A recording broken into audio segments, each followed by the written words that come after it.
When the last lecture ends and the last lab is completed, whether for winter break, spring break, or summer break, most students take time out from classroom education.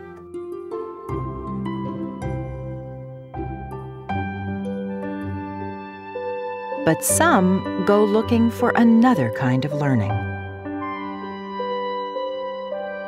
You can know what the textbook says, what your professor says, but until you actually experience what's going on and being in that environment, you won't be able to fully grasp it. And these are experiences that are hard. You know, they're these hard, soul, provocative experiences that make you feel guilty sometimes, or might make you feel a lot of things that you're uncomfortable with. When you're put outside of this comfort zone, you start to question the things that give you comfort in the first place. Once we learn something that's going wrong in a community, it's our responsibility to really act on that. Everybody says knowledge is power, and I think of it now as knowledge is responsibility. Winter, spring, and summer breaks have long been holidays from college life, when students rest up, or travel, or just have fun. But some students are seeking out challenges that can change lives and communities. They are choosing the Alternative Breaks program, a 4-year initiative of the University of Maryland. This program sends students and faculty advisors to places around the area, across the nation, and even around the globe. Places where they plunge into vital community service work. These programs take a student into a setting that challenges them to really touch their heart and to feel emotion and to think about themselves in the context of the issue. I think you put all of those things together, an intellectually engaging environment, an emotionally demanding setting, and direct experience with a complex social issue. It resulted in what we often refer to as a transformative learning experience. For my spring break, I went to New Orleans a year and a half after Hurricane Katrina hit. Most of our days were spent gutting homes, which was an all-encompassing process. So there were still wet couches and photographs and teddy bears and sheets on beds.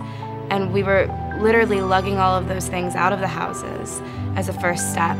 And then after that, tearing down walls and basically leaving a home skin and bones.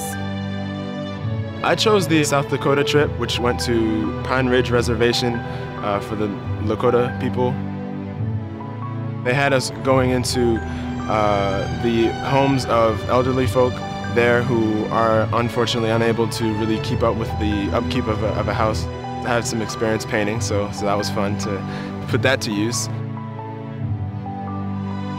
We went to Lima, Peru to paint a school.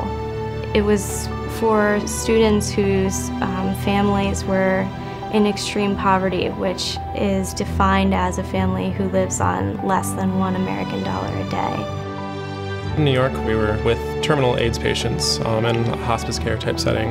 Either they didn't have means to care for themselves or the family structure to fall back on. So this place was for them to come and live. Basically, we followed the recreational therapist and we did games, but we also interacted one-on-one with the AIDS patients. Working with student leaders and faculty advisors and local partner organizations, students take concepts from the classroom and test them in the real world.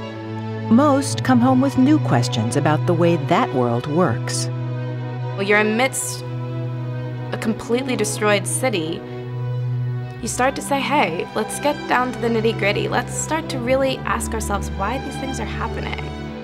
Is this about race? Is this about class? Because all 3 times that there's been a tremendous storm in New Orleans, the lower 9th Ward and the most impoverished and most traditionally Black neighborhoods have been the ones to suffer.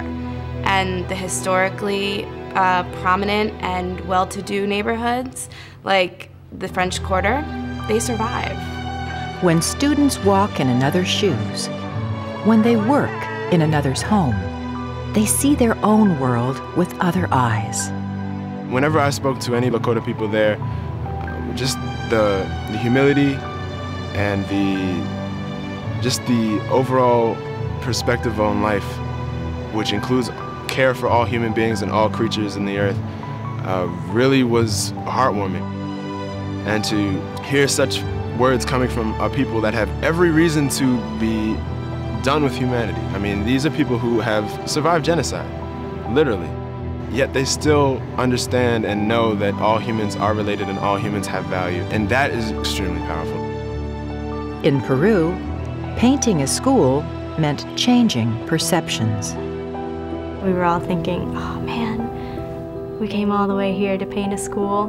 But when we got into our group discussion later and kind of talked that out, we all decided that it's not really about the task that you're doing. The important thing was that we were doing a practical job that needed to be done, and we got to interact with the children at the same time. With new perceptions came new commitments.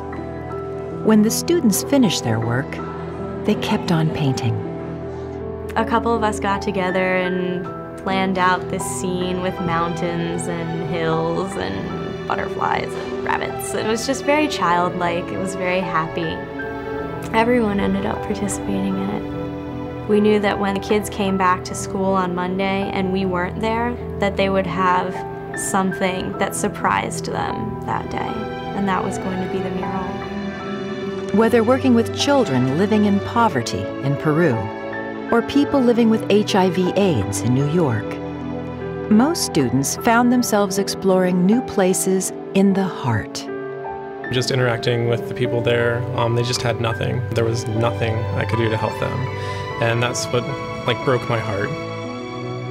After the first day, we were walking through Central Park and I had to stop and just cried for a good 5 minutes just because I felt so helpless. But I mean, I really drew from that experience. I had to come to terms with the fact that they had AIDS and they were going to die. And the best thing for them was just to be there with them and talk with them and learn from their lives. A lot of people go on these trips and they say, man, that wasn't a break, that was actually really intense. So you might not be as well rested as if you had taken off for a week and just read and relaxed, but you're rejuvenated and your spirit is kind of revived, and you start to look at life a little differently, and in that sense, it's more than a break. It's a whole becoming, and that's really important.